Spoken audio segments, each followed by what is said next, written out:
I am so glad to see people coming in. Good evening. It means I haven't screwed this up too badly yet. So this is actually making me feel good.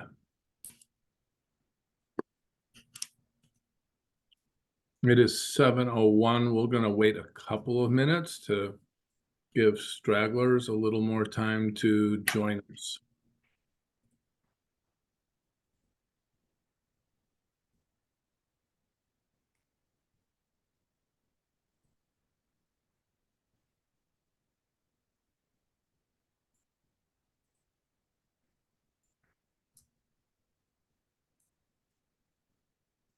This is kind of fun, Megan. I'm usually either on the presenting side or I'm in the audience. I'm not usually in this middle moderating roles.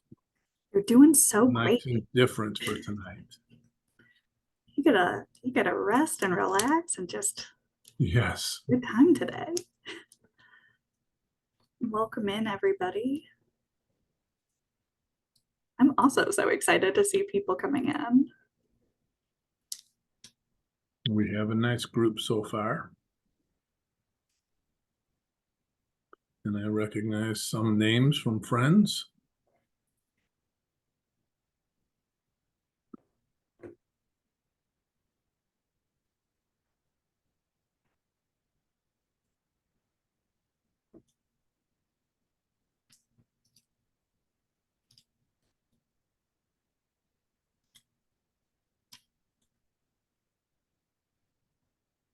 I promise I'll try not to mess this up either, right? It's teamwork today. I think we'll get it. We'll get it fine. Okay. We're going to wait one more minute and then we'll do the introduction, which takes a couple of minutes anyway. And anybody who's coming in late can join then.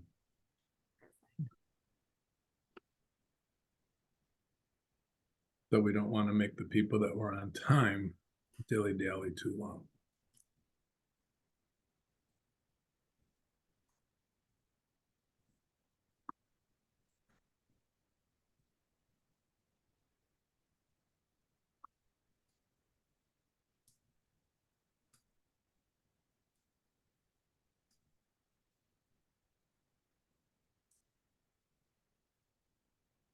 It's always amazing how slow time goes when you're just staring at the clock, waiting for it to tick one more minute. That's so true.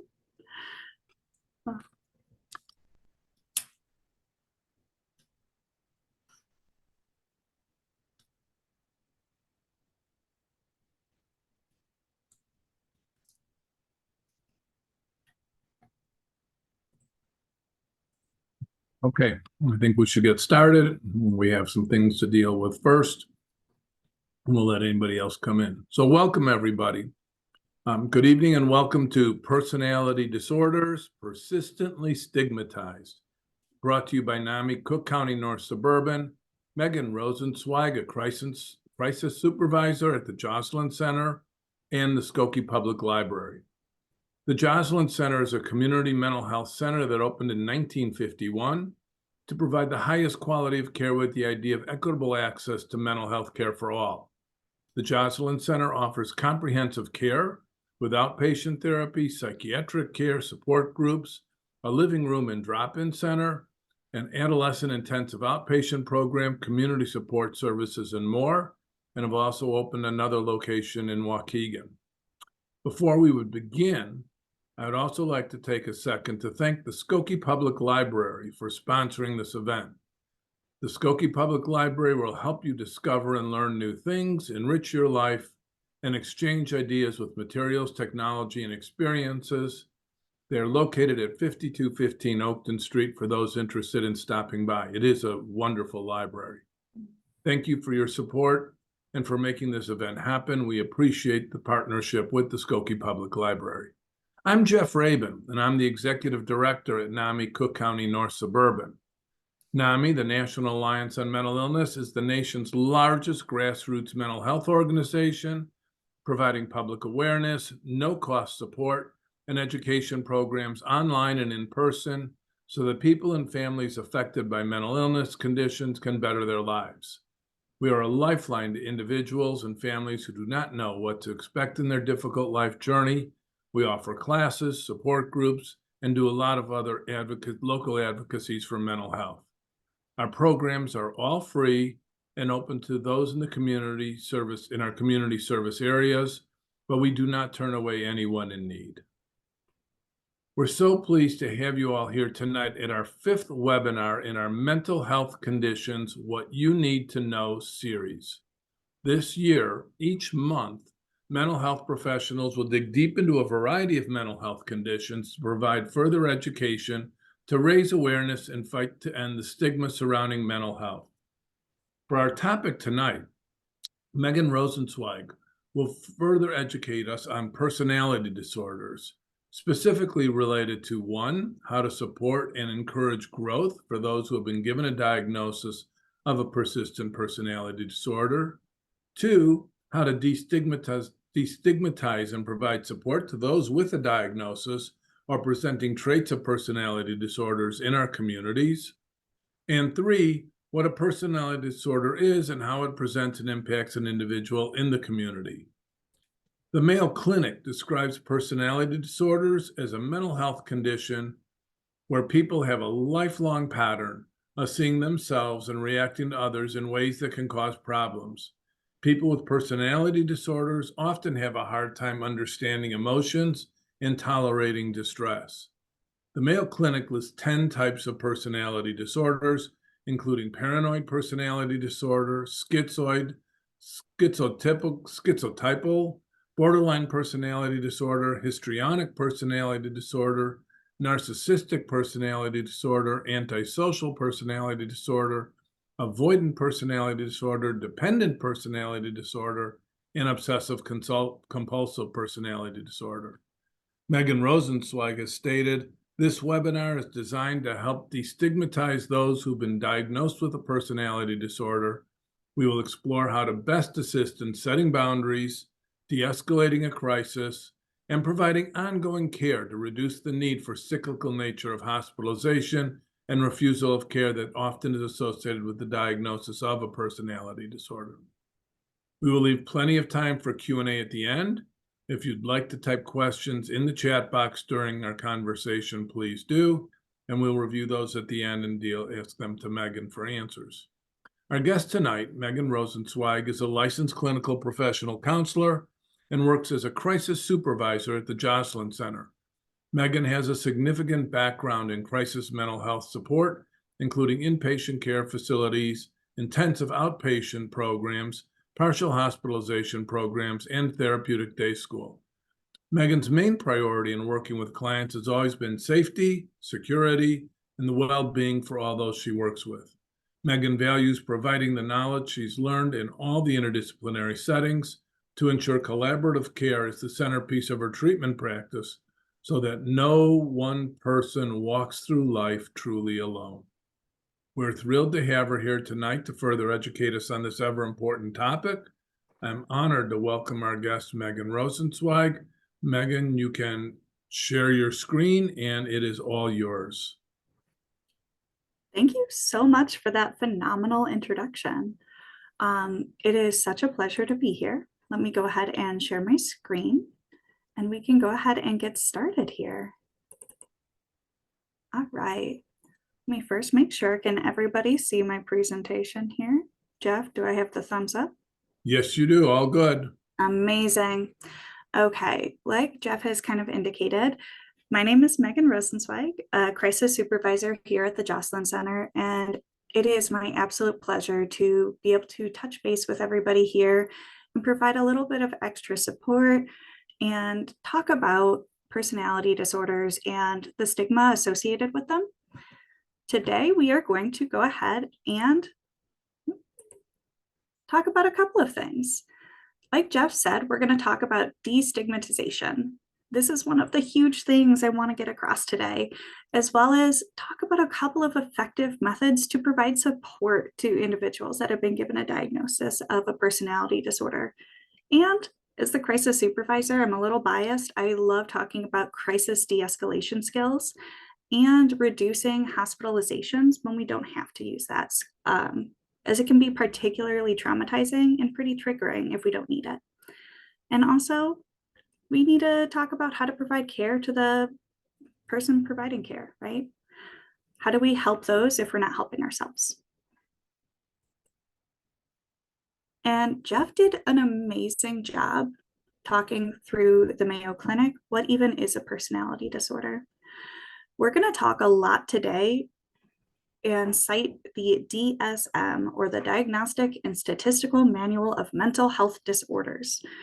The reason I want to talk specifically about this really fancy clinical language is because there is going to be a lot of language that mental health professionals, psychologists, psychiatrists, a lot of therapists might be using in order to further the stigma, because this is the text that individuals will use in order to meet a diagnostic criteria. So according to the DSM, a personality disorder is a way of thinking, feeling, and behaving that deviates from the expectations of the culture. It causes distress and problems functioning and lasts over time. So what this means is it's essentially a pattern of behavior, thoughts, and feelings that are going to cause chronic distress over time. So it's not just, I'm feeling really cruddy for 6 months. This is lasting years and years, and it's going to impact work, school, social life. And one of the things to notice too is deviates from the expectations of our culture. So we're already noticing some language that might be a little bit biased as well. So how might we even be diagnosed? What is a cause for a personality disorder? Well, individuals tend to kind of form in early life with our personalities. They can be shaped through a number of methods, right? Our genetics and our environment. Essentially, with genetics, our guardians or our biological parents might pass down some personality traits. And this can occasionally be called temperaments, right? You might know a shy or fussy child, the individual who is hiding behind a parent or a guardian. And we also are raised and learn from our environment. We interact with our friends, our peers, the school, our family. So essentially, we are an environment of nature and nurture. Throughout this presentation, we're going to be talking a lot about trauma in childhood, and specifically something called attachment trauma. And this is going to be used to reframe the stigma given to those who have been diagnosed with a personality disorder. This is just because that in therapeutic terms, attachment is going to be referring to in this childhood kind of thought process when we talk about early life. It is how we're connecting to people, how we relate to people, and how we are forming our bonds to one another. So this is going to become a little bit important as we get a little bit further along, talking about personality disorders, personality traits, and some trauma aspects as well. When we talk about individuals with personality disorders, you notice me already say trauma and attachment. This is because it is oftentimes difficult to regulate emotion, tolerate distress, or relate to other people. And that can then later in life make it really difficult to engage in schoolwork, work a 9-to-5 job, relate to other people in a social setting, and overall have a really impactful quality of life. And ideally, we might talk about a personality trait being flexible and adapting to our environment, to have a healthy relationship where we can cope no matter what is happening with us. However, when there's a sense of ongoing trauma, neglect, abuse, physical challenges, right? Like physical abuse, emotional abuse, we might be less adaptive because we've been trying to survive our entire life. And so then we might manage stress in other ways by self-medicating, right? So sometimes individuals might be using substances instead to manage anger or frustration, or trying to protect themselves from trusting other people that may have abused them in the past. What does this look like? Well, like Jeff said, there are clusters of personality disorders through the 10 personality disorders that there currently are in this DSM. And even the language of how we cluster these personality disorders tend to be a little bit stigmatizing with the language. Cluster A is going to have paranoid personality disorder, schizoid personality disorder, and schizotypal personality disorder. And according to how these personality traits are described, it is dysfunctional patterns of thinking and behaving with suspicion or lack of interest in others. Cluster B personality disorder traits tend to be quote unquote dysfunctional pattern with overly emotional thinking or unpredictable social behavior. And this would include antisocial personality, borderline personality, histrionic personality, and narcissistic personality disorders. And then cluster C is going to include quote unquote dysfunctional patterns of anxious thinking or behavior, which would include avoidant personality, dependent personality, and obsessive compulsive personality disorders. Like I said, there is going to be a lot of clinical talk, but it's going to be used to ideally reduce the stigma and identify ways which things both have and have not changed over time. Before we break down each cluster of the personality disorders, I like to throw in some fun fact science corners. So there are 3 top most commonly presenting personality disorders that are within the United States today. And those 3 most commonly diagnosed and presenting personality disorders are first, obsessive compulsive personality disorder, second, narcissistic personality, and third, borderline personality disorder. I wanted to include this at the beginning so we can further break down what this might mean, what this might look like, and how these individuals might be further stigmatized, both within the workplace, social settings, and how both positive and negative stigmas might impact them. So let's jump into cluster A personality disorders, individuals that are often paranoid, prosecuted, and stigmatized.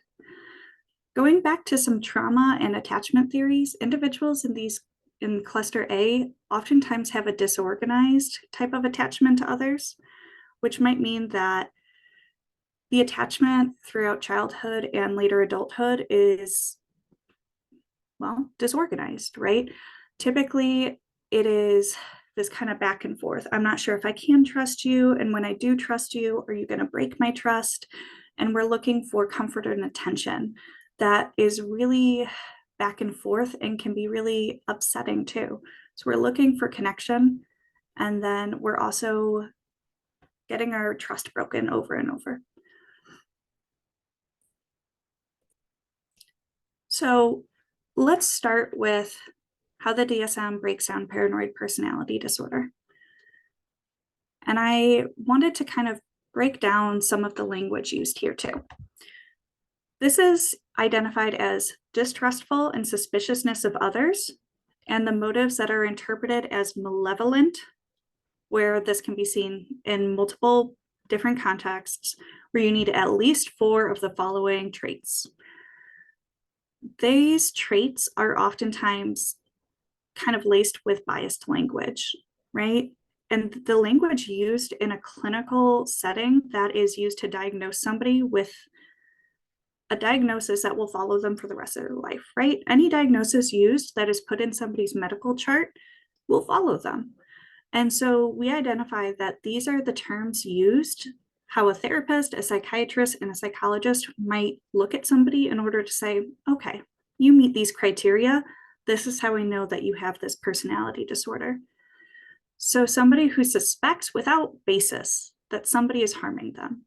They're preoccupied with doubts about loyalty or trustworthiness. We can't confide in others because that information is going to be used against them. Essentially, this is a very paranoid person. One of the things I like to remind people about is we tend to say, okay, yeah, there's no basis in any of these claims. They're mistrustful. And what if some of these claims have been true and we've been given a diagnosis that's inappropriate? People might be given a diagnosis that follows them for the rest of their lives where somebody is not actually listening to them.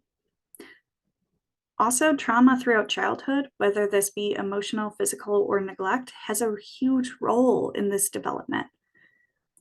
If we think about it this way, it's hard to trust somebody when people have not been trustworthy before. How do we know that somebody is not going to harm us when in the past we've been harmed over and over and over and over again? So is it truly without basis, or is it based off of a pattern and history of trauma? Another huge fact and consideration is traumatic brain injuries, which is not oftentimes taken into consideration. 8.3 to 26% of individuals with a traumatic brain injury will also meet criteria for paranoid personality disorder. And if we think about this and look at the links between individuals that have both of these diagnoses, think about how traumatizing it would be to have difficulties with both hearing and seeing and the paranoia associated with this. Again, would you also be paranoid? Is that justified paranoia? Is this culturally appropriate?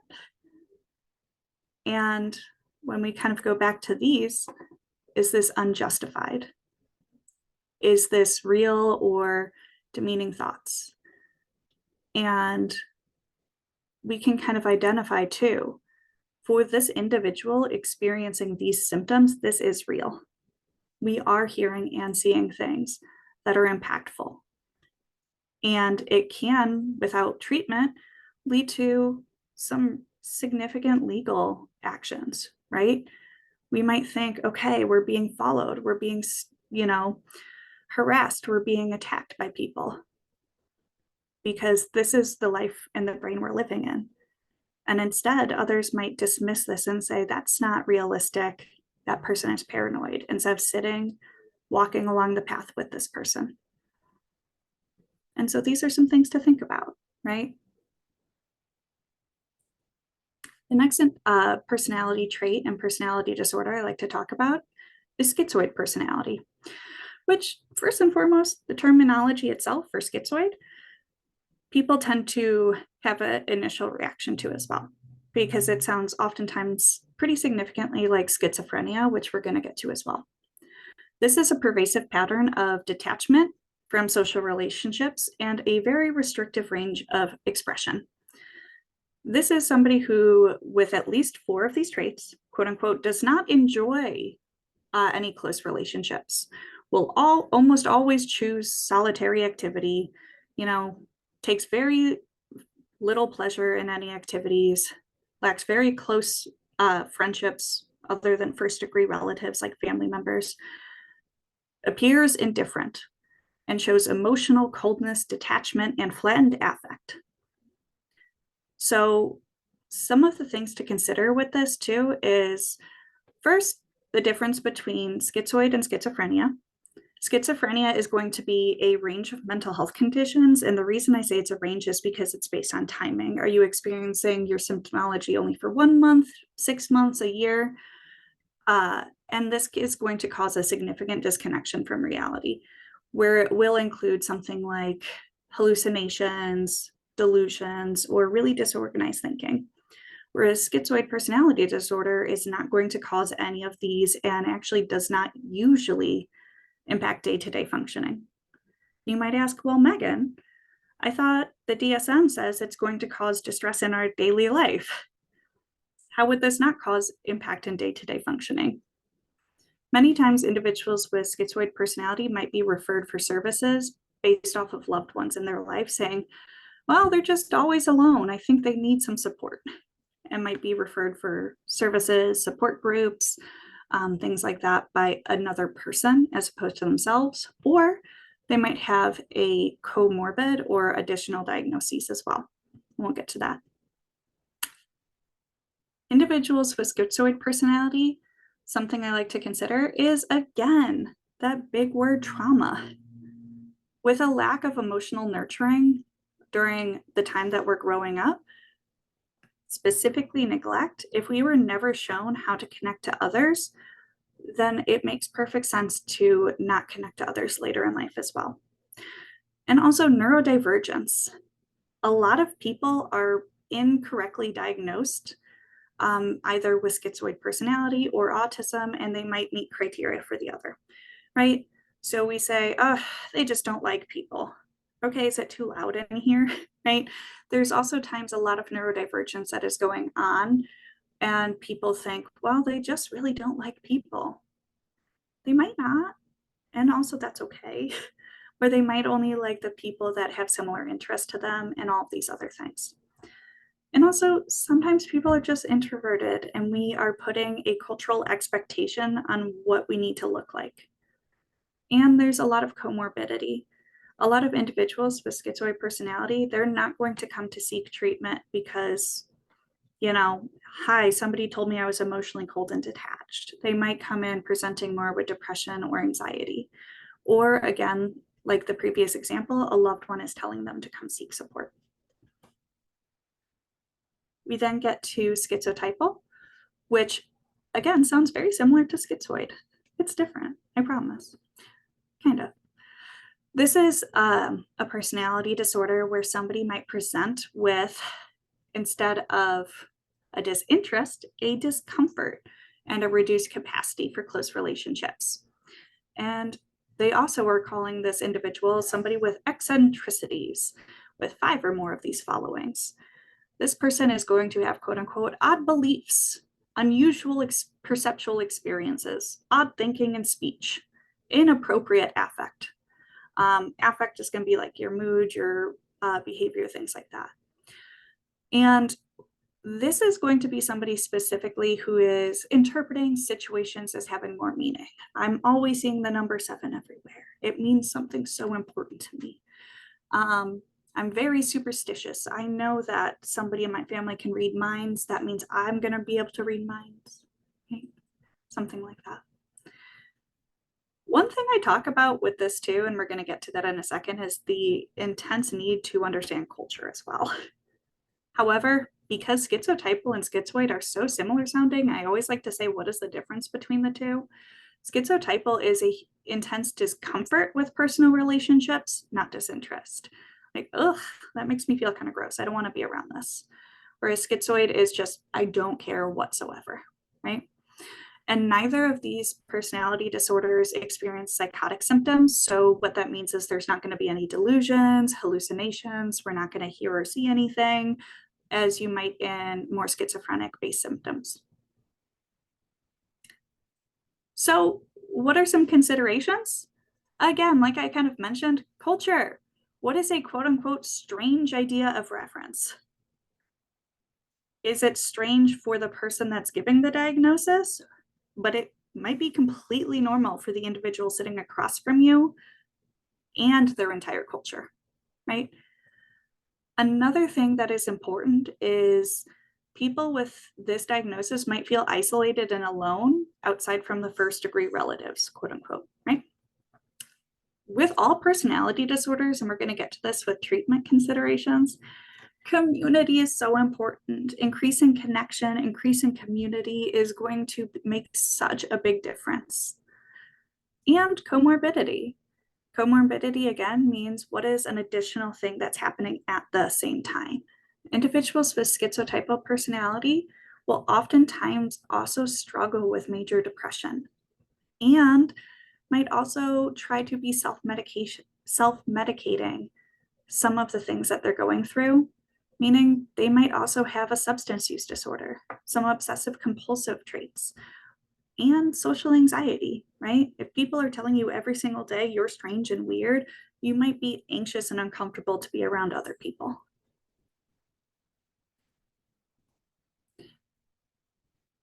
Cluster B personality traits. Individuals within these clusters are oftentimes labeled as dramatic. They're going to be referred out from services.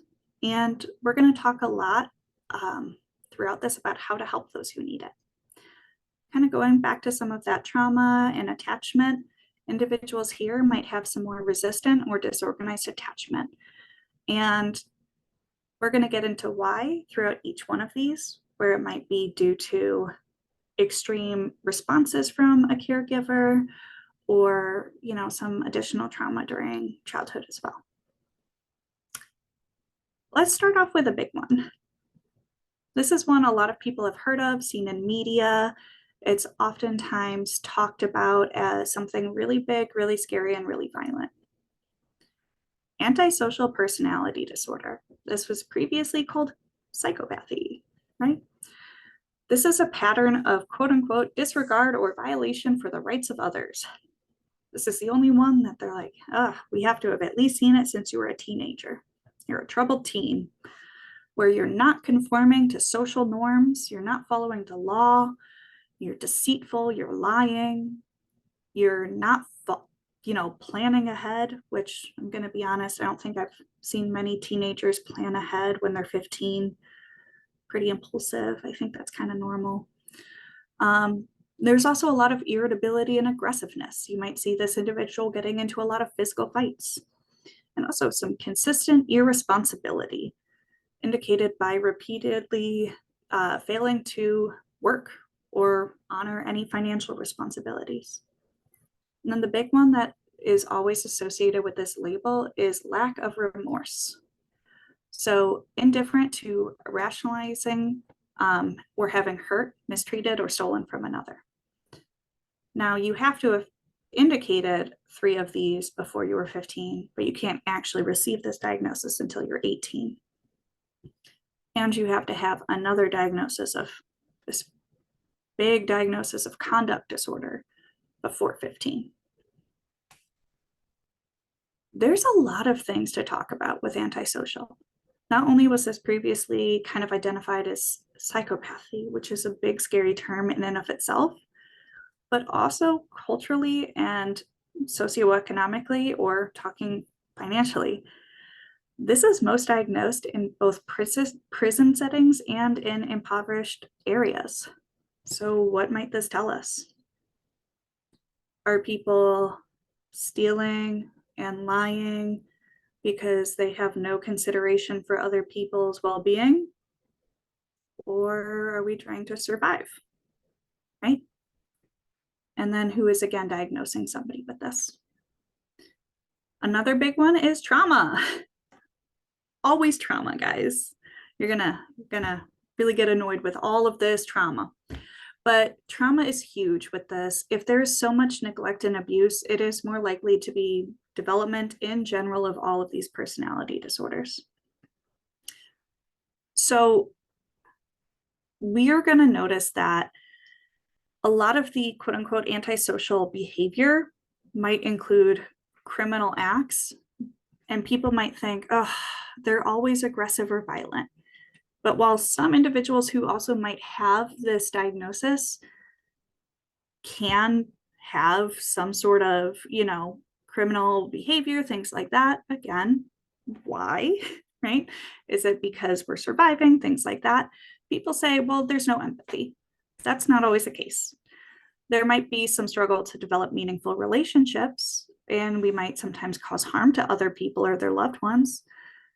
And that also can be due to some trauma throughout life and some struggling to trust other people.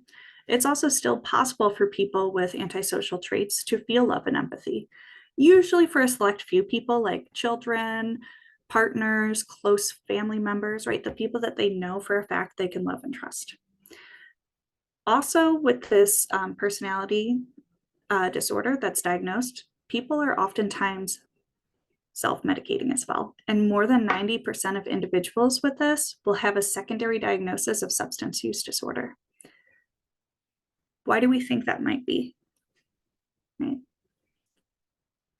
And then one of the big things with this too, a lot of individuals that have been given this diagnosis, which here's another fun fact, science corner, will have been found with an MRI to have too much serotonin in their brain. And serotonin is a chemical that actually regulates our moods and feelings. Typically will give us happiness in the right dosage. But if we have too much, it can actually cause aggression, emotional outbursts, paranoia, and some other things that are not so wonderful, right?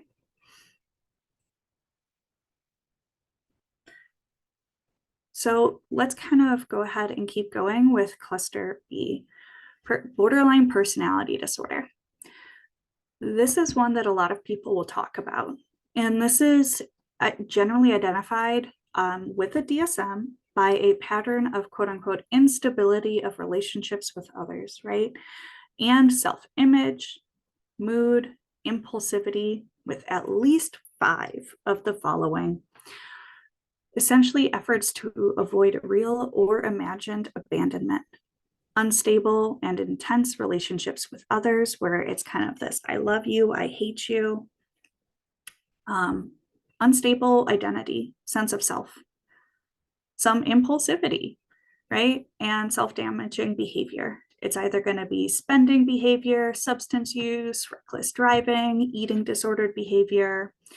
You might notice with this a lot of safety-based behavior with suicidal ideations, threats, self-harm, and a lot of unstable mood where it's a lot of anger, anxiety. A few hours later, it's back to a different mood, and it usually does not last for more than a few hours and very rarely more than a few days.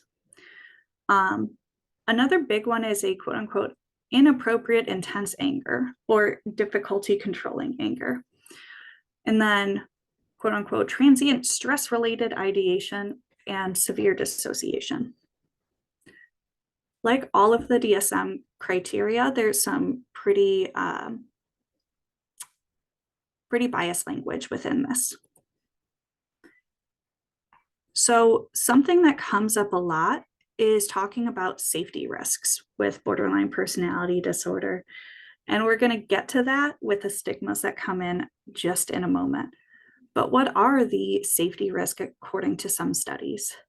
The first one is going to be suicidality. One study found that about 10% of individuals with borderline traits are going to actually die by completed suicide.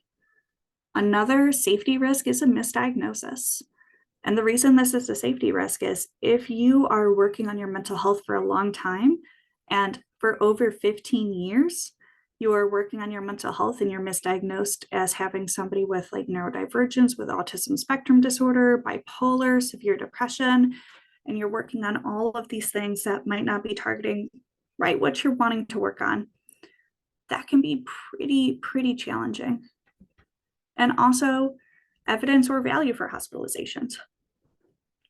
Some studies will show that over 20% of outpatient admissions in inpatient psychiatric hospitalizations will comprise of somebody with borderline personality traits.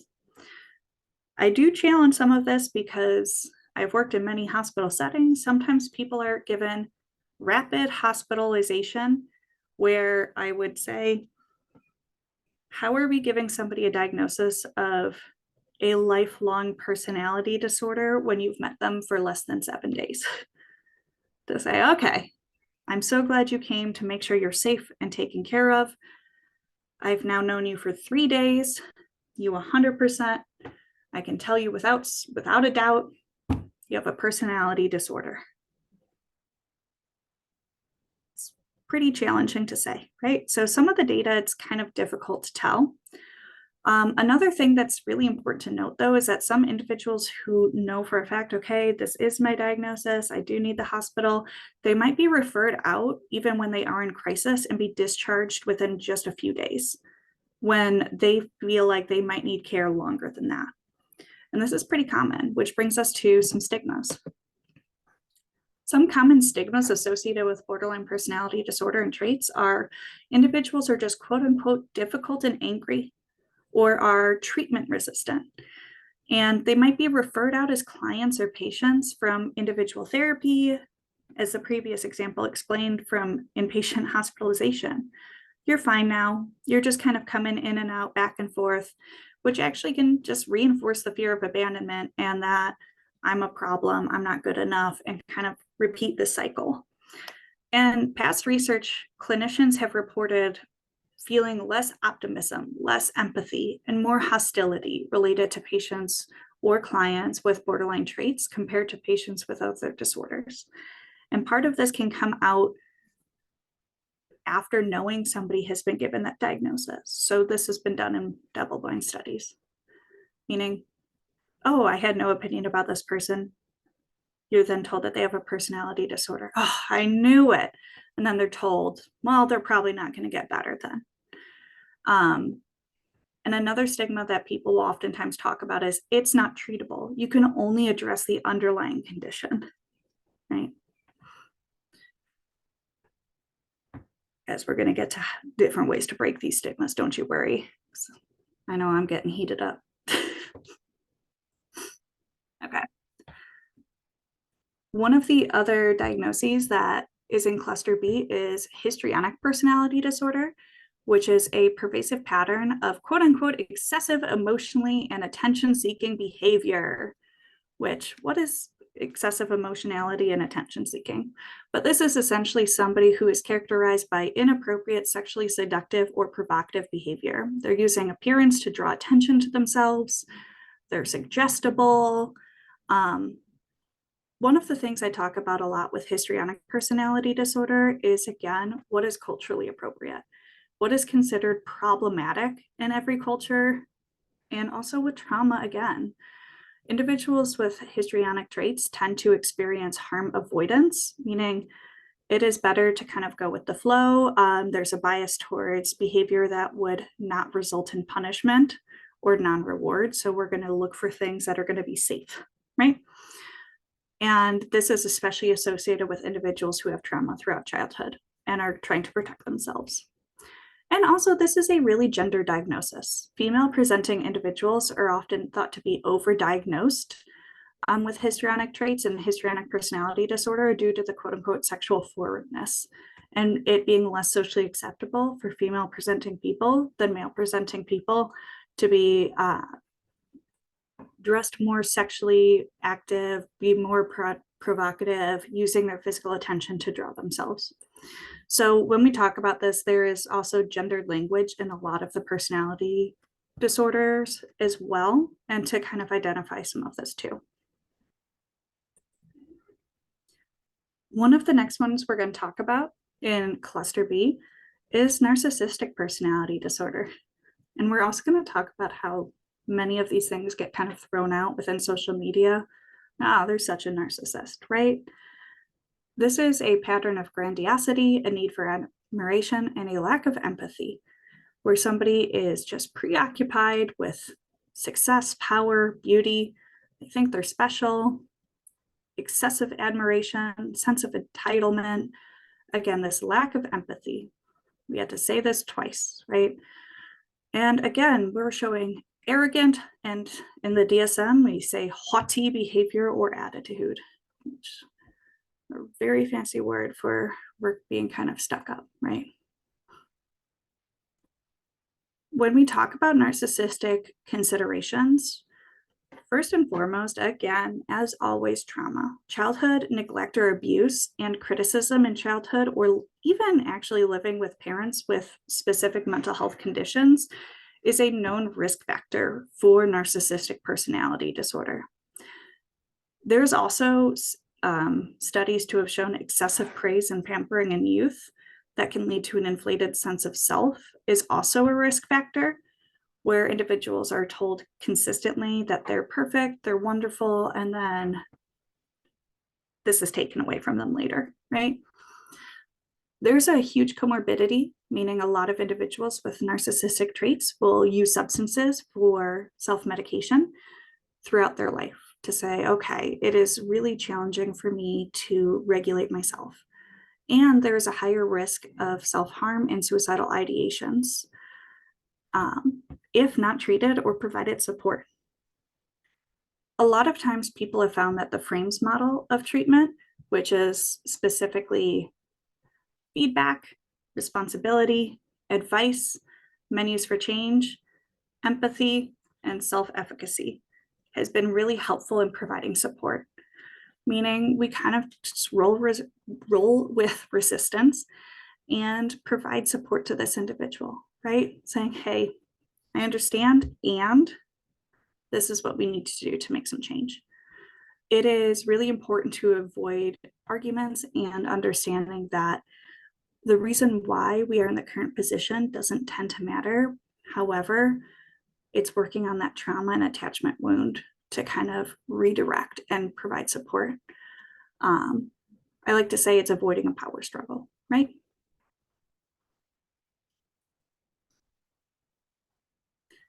Cluster C. This is the cluster of personality disorders described as consistently anxious. Individuals in this cluster of personality disorders are oftentimes described as having avoidant attachment throughout their life.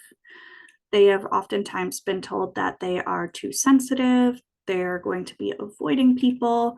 We're going to kind of go through what this might look like. The first one is avoidant personality, which kind of goes along with the avoidant attachment, right?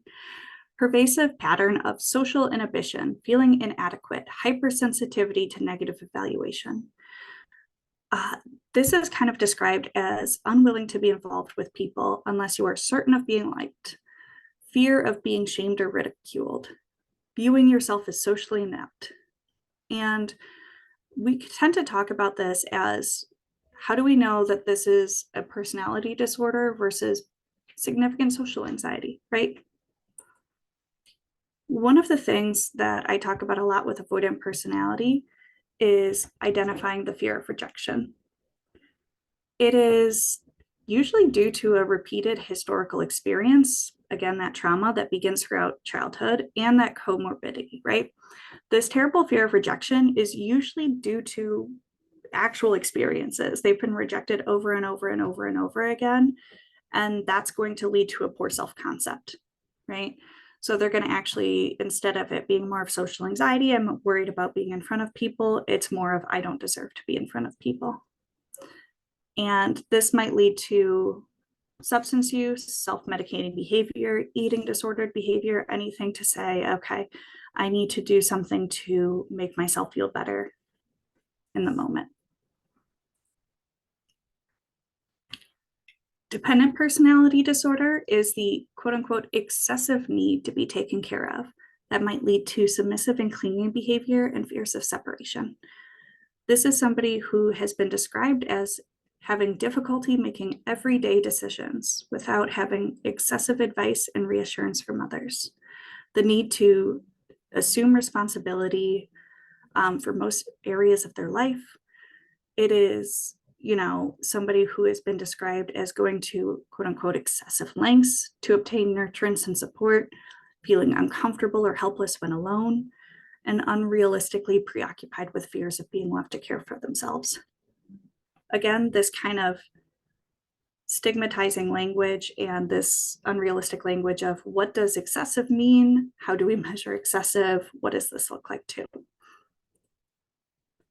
One of the other things to identify is, again, cultural considerations. What culture are we from? In the US, we're more of an individualistic culture, whereas a lot of different cultures are going to be more collectivist, right? Meaning they make decisions with their family, with the family feedback, where you might say, okay, I am seeking reassurance because that's what's expected of me, right? And again, going back to trauma, the attachment wounds during childhood are going to impact this individual. They might receive the lessons about themselves that their caregiver, who is a model later, they were not allowed to do anything without feedback. And if they did, it would lead to abandonment or punishment. So this could be showing that there's this really dysfunctional ability to receive love and support from somebody. And that kind of leads us to the most commonly diagnosed personality disorder in the US right now, which is obsessive compulsive personality, or OCPD. This is a challenging diagnosis because it is considered quote unquote culturally positive, but is oftentimes still causing a lot of distress to the person. This is a pattern of preoccupation with orderliness, perfectionism, and interpersonal control. Essentially, we are preoccupied with details, rules, lists. We have to be devoted to work, productivity, and we exclude friendships, leisure activities. We are, inflexible about ethics, morals, and values. We cannot get rid of our worthless items, even if it's sentimental. We cannot delegate to other people unless they are going to do it exactly how we want it. It's very rigid, it's very stubborn. There's a lot of stigma because in certain cultures, specifically in the US, is this a positive thing to present with? Get your work done, get it done perfect, get it done right. Don't hang out with friends unless it's done correctly. This might cause a lot of stressors though, with eating disorder, self-medicating behavior, anxiety. Some people might also present or be misdiagnosed with, again, autism spectrum disorder. There's another reason some people are not referred to therapeutic supports for OCPD. They're like, no, your work is perfect. Your work ethic's amazing. You seem anxious though. I don't know why, right? But what is the difference between OCPD and OCD? Like, they sound so similar. Obsessive compulsive disorder is where somebody has an intrusive thought and then they are compelled to do something. So their thought comes in and they have to do the action in order to feel relieved. OCPD is that obsessive attention to detail. It's perfectionism to the 9th degree. The difference is OCD is obsessions and compulsions. OCPD does not have that. People with OCD are also oftentimes really distressed by their intrusive thoughts and actions, but really can't control them. OCPD, usually individuals with this are like, everything is Gucci. I'm doing perfectly fine. And they think that all of the actions have aim and purpose. And again, they usually would come into services for a secondary reason, right? Like, I don't know why I'm anxious. It's not because of this though. Now let's get into other ways that we are portraying individuals with personality disorders and how this leads to even more stigma. The common theme in media, and I have all 10 of the personality disorders listed here, and a couple of common people who have been fit into the criteria, either officially by the individuals making the programming or by mental health professionals who have said, yes, this person has met the diagnostic criteria. The common theme in media is that the individuals with personality disorders oftentimes are labeled as quote unquote crazy. They're seen as comic relief. They're looked down on, or they might be seen as the villains. This can also further the stigma or the voice of people actually looking to seek help within their community. It might further the misinformation and further the misrepresentation within the actual community as well for help. Some of the ongoing stigmas, like I said before, is it's treatment resistant. Somebody else can help you. I'll refer you out. It's not me though. The diagnosis itself, like the term personality disorder, your personality, just you're disordered. It's not treatable. It's only the underlying thing. I'll deal with the anxiety, but the personality disorder, not so much. There's also this big stereotype of violence, like we addressed with a couple of the diagnoses. And some individuals are told you're unpredictable, unable to work, labeled as undesirable group. And this is further isolation. And I'm wondering, feel free to put in some of this stuff, what other stigmas you have heard as well. So how do we help, right? The biggest thing. We want to understand the person themselves, not the label.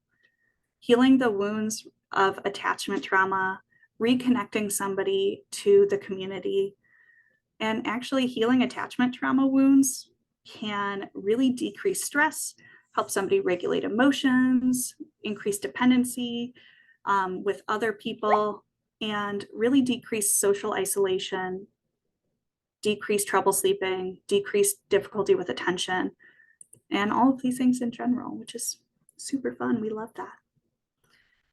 So a lot of times we talk about how do we provide treatment to this very stigmatized community.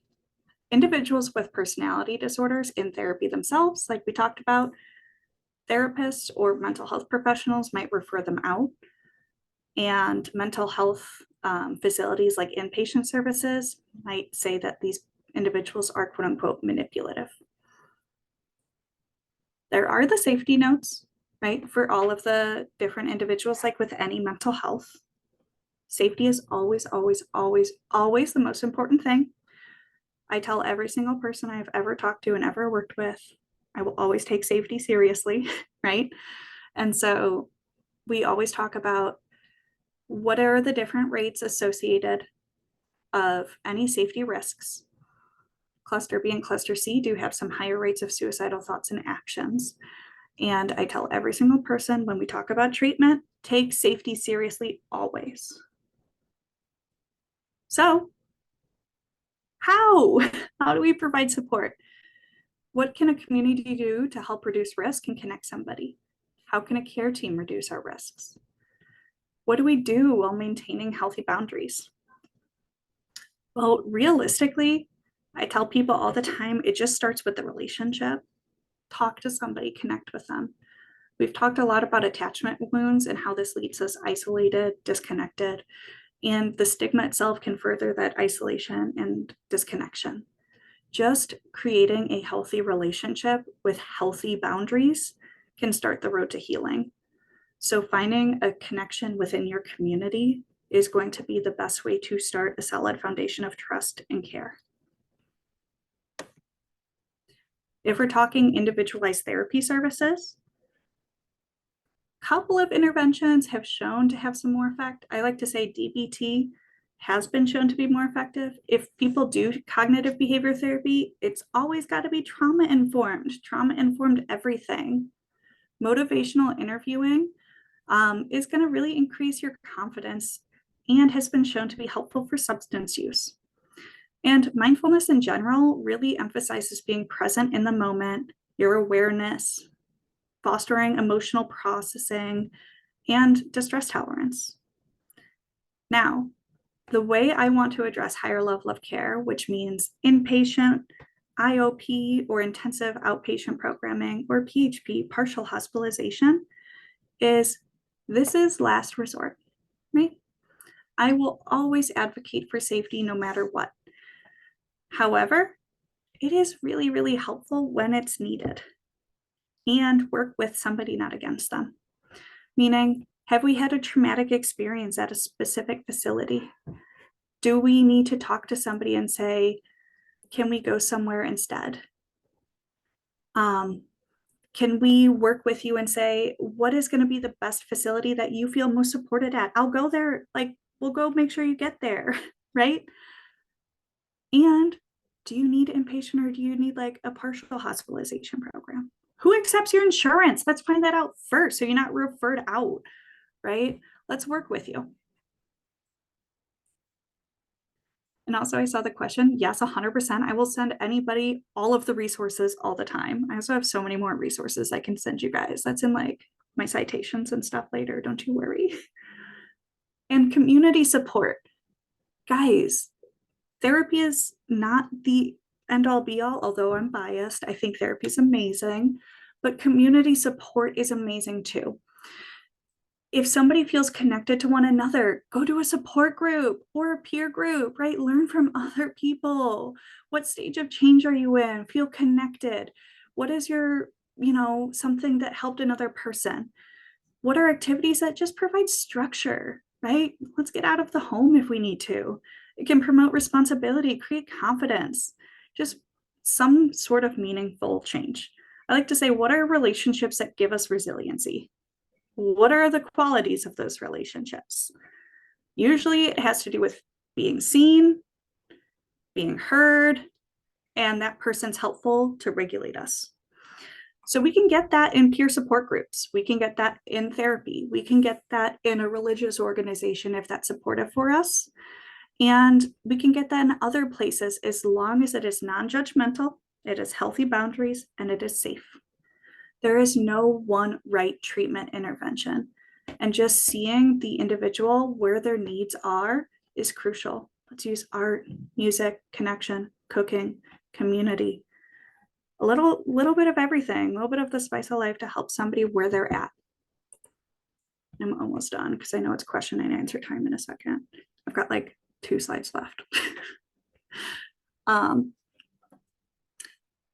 So specific crisis stuff, because I'm like all about crisis. When we talk about dysregulation, we can talk about it is so hard to regulate ourselves, and I need to find any way in the world to cope. So maybe that looks like self-harm, maybe that looks like suicidal ideations, maybe that looks like harm to others. So how do we help somebody who is dysregulated? First of all, listen to them, right? It sounds obvious, but listen to somebody and meet them where they're at. I like to tell people all the time, you get a lot more out of hearing somebody if you actually, sometimes what I've been told is shut up and listen, right? So the other thing, like I've been saying, is always, always, always take safety seriously. I tell people all the time, I understand sometimes we make statements when we're upset, and let's make a safety plan then. That does not mean inpatient hospitalization. That means, okay, let's walk through this. What are some other statements we can make instead? Because your safety is the most important thing to me. Collaborative care. Instead of saying, well, I told this person this, I told that person that, I told the doctor this, I told my group support person this. Nope, everybody's gonna be on the same message. I want everybody on the same team. Collaborative care, it can be so helpful to reduce any miscommunication and empower them. Hey, you told me you used this skill the other day. Show me. Let's do it together. And if we know for a fact that there's access to any safety concerns, some of that accountability. Hey, you told me you were thinking about this, this, and this. I will wait with you until we get rid of it. Right? Patience and listening can go a really long way. We don't have to go immediately to the hospital. We don't immediately have to go. Also, Jocelyn is hands off. Nobody ever goes hands on. But if you are at a facility that's hands on, it can be more traumatizing. So try not to.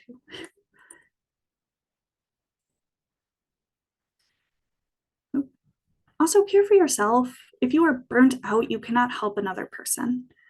We all want to help everybody all the time, all at once. But if you are burnt out, you cannot provide the best care for another person. This might look like, withdrawal, loss of interest, feeling hopeless, unable to concentrate. You're getting sick more. You're getting irritated with the people you're helping, feeling anxious. So pay attention to what your own burnout symptoms are so you can be consistent. And if you need to take some time off, take that time off. Mental health is the most important thing, right? For yourself and others, because we can't care for others if we're not caring for self. Self-care tips always. And the next one is the questions. Ask for and actually accept help.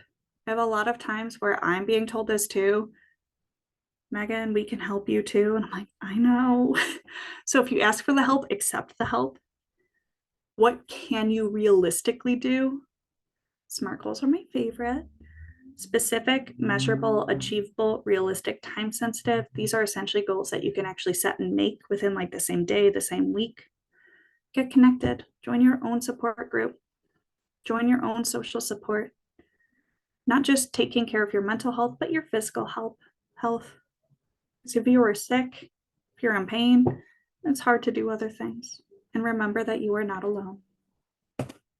Okay, now questions. There's also resources here, but yes. Megan, that was incredible. Thank you so much for all of that information. Really, you covered a ton of material in such a short amount of time. So thank you. Folks, now's your time to chat and ask questions. You have the Q&A button on the bottom of your screens. If there are any questions, please type them and we will share them with Megan. So I have one, Megan. So many of the people we work with at NAMI are the caretakers. Yes. And we have an excellent class for caretakers with family to family, but on a more day-to-day, month-to-month basis, what kind of tips and resources do you have for the caretakers of adult children with severe personality disorders? Absolutely. So first and foremost, I tell everybody recognize your own burnout signs. That is my number one tell for every single person. If we don't know when we're exhausted, we don't know how to help anybody else. So I tell everybody my own personal burnout sign is I am like desensitized to crisis. I'm like, oh, just another crisis. I should be like anxious every time I'm helping somebody a little bit, right? And if I'm desensitized, then I know I need to take time off. And for loved ones who are providing ongoing support, I tell them get your own support group, recognize your own burnout. Are we losing sleep? Are we getting nightmares? What does it look like? And then once we know what's happening, we can start planning, and my favorite term, coping ahead, right? I And like that phrase, coping ahead. it's my favorite. And I also can send you guys a lot of also additional resources. We have like free support groups for loved ones, like adult loved ones who have chronic mental health issues, things like that, where it's just free to the community. Individuals can come in. It can be on Zoom, it can be in person, but just a place to go talk to people. And I know you guys do too, which is phenomenal. But self-care first and foremost, even scheduling like 15 minutes a day, 10 minutes a day to do something you actually enjoy for yourself can make a world of difference. I think mindfulness helps at that point also. Absolutely. If you send those resources to us, we will have them available to anybody that requests them, and we'll try and get them up on our website attached to this the video of this webinar. Of course. Does anyone else have any questions that they want to quickly type into the chat? So what I'll do is start reading Brianna's closing, and then any other questions pop up while I'm going through that, we can ask. Sure. If you enjoyed tonight's program, you'll find more information about our upcoming programs and events at www.namiccns.org. We do have two big events coming up. In June, we have the Taylor Brothers Memorial Walk and Golf Outing. And then in July, on the 13th, we have our first pickleball tournament, which will be at Glenbrook Paddle Club in Northbrook. And we want you to participate in both of those. You can get information and registration information on our website. Our next webinar will be held on June 19th from 7 to 8:30, where the founder of Forge Psychology PLLC, Mila Popovich, will teach us what we need to know about post-traumatic stress disorder. Our June webinar will also be sponsored by the Skokie Public Library. If you're interested in coming together as a community to make a difference in mental health, please join us at the two events that I spoke to you about. Once you log off, you will see a brief survey that will allow us to better understand your comfort level with today's topic, as well as provide us with information we need to raise money and funding to continue providing free mental health services in the Cook County North Suburban area. So the survey is really important. It gives us the data that we need for funders and grant applications and just to document what we're doing. So please take just a moment. It's very, very short. We do have another question. What meds are most recommended or best for these personality disorders? Sure. That's a phenomenal question and also a complicated one, right? As there are 10 personality disorders listed, and each one of them can, and is often, like I kind of talked about, so many people might have these kind of comorbid diagnoses too. I'd say most classic therapist response, and everybody I talk to gets so annoyed, I would say it depends, right? A lot of times you might notice individuals in the cluster C personality, those anxious, avoidant kind of individuals might be recommended to take a quote unquote anti-anxiety medication. And I also say every single human being, which is another fun fact science corner, will metabolize medication differently. So what that would mean is each person's body will respond differently to medication, which can be kind of frustrating. So for somebody with anxiety, they might really benefit from like an SSRI or an SNRI, but somebody else might be like a GABA inhibitor. So it's always really good to have like a primary doctor or psychiatrist that can make sure you don't have any negative side effects. And also, if you have like anxiety or depression on top of it, definitely go talk to somebody. I'm all for medication on top of it, right? Let's do therapy, med support, everything. Get all of it taken care of. That's a complete answer, but it goes into our next question, which is what is the best medicine for OCD? And it's probably hard and impossible to say which one is the best. I think it probably because it'll be individualized, but let me rephrase the question if they don't mind. What is the most often medication that you see prescribed for OCD? Oh, sure. Yeah, that one I can definitely answer a little bit more clearly. Thank you so much. So I would definitely see for our clients here, I see like a fluoxetine or sertraline for OCD. And I'm trying to remember what the like generic name is because I tend to like talk to my clients about non-generic names or the name brand because I talk about name brand a lot because it is cheaper. Um, but like fluoxetine, sertraline, stuff like that tends to be really helpful for individuals.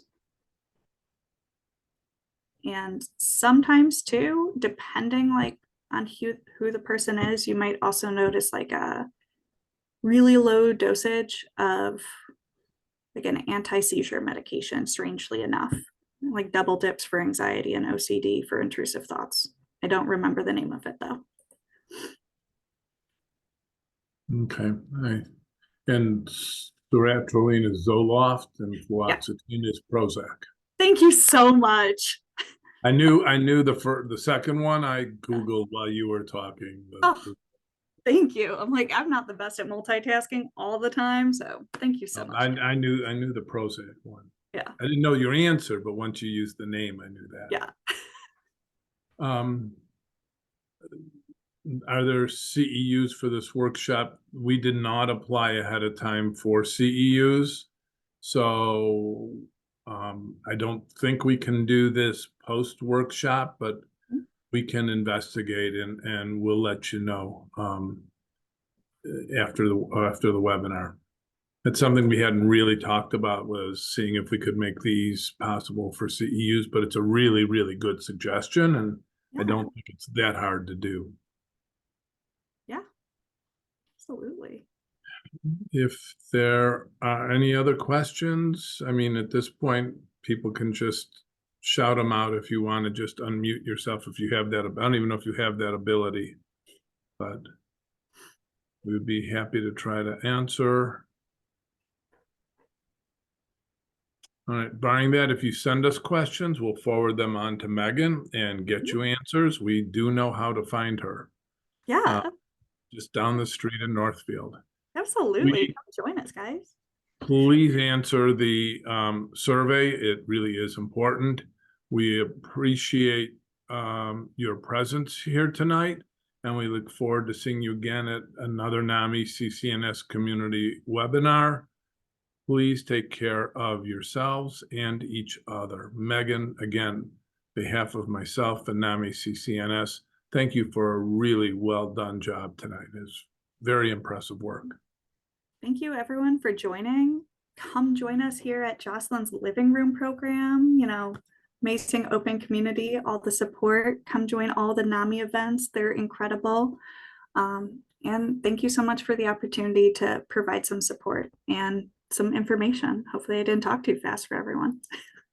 You were great. Everybody have a nice evening and thank you. Yeah, thank you. Thank you.